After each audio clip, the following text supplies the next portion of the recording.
नमस्कार दोस्तों, आपका स्वागत है हमारे YouTube चैनल आयुष्मान भव में। जमा हुआ कफ निकालने का उत्तम उपाय आज हमारा टॉपिक है।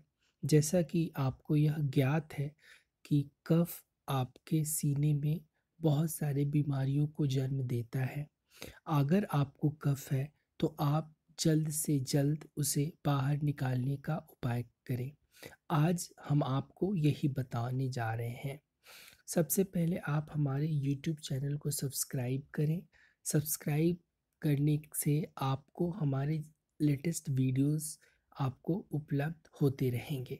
तो आइए हम इसे जानें कि जमा हुआ कफ आप कैसे बाहर निकाल सकते हैं। तो जैसा कि कफ की जो समस्या है वो आमतौर पे मौसम के बदलाव के कारण सर्दियों में होता है।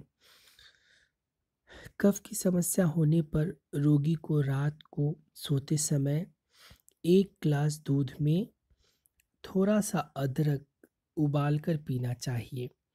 बहुत सारे प्रश्न आते हैं कि अदरक को उबालें कैसे?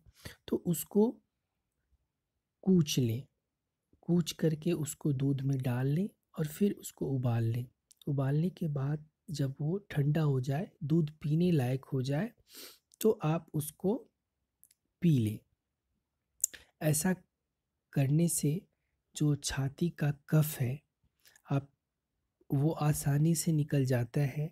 यह प्रयोग जनरली आपको अपने रोग के ठीक होने तक प्रतिदिन करना चाहिए। ऐसा नहीं कि 2 दिन किया और फिर उसको छोड़ दिया। ऐसा करने से वो फिर से हो जाएगा। तो जब तक आप अस्वस्थ हो जाएं, जब तक आप अ, अस्वस्थ रहें, तब तक आप इसका यूज़ करें। तो आज के लिए इतना ही। Thank you.